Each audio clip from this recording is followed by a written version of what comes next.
Hey guys, so here's the thing.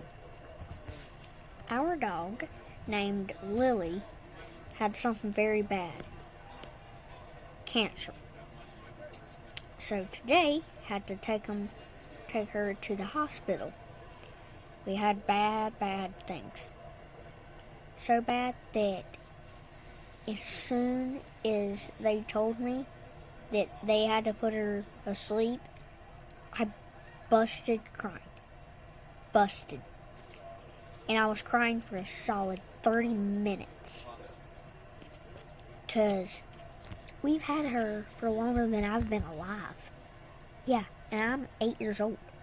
So they've had her for 13 years.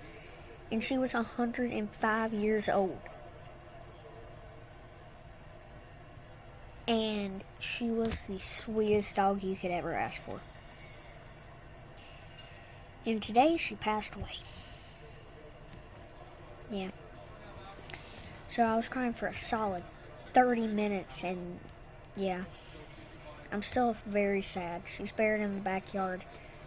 Stay tuned tomorrow and I will show you y'all.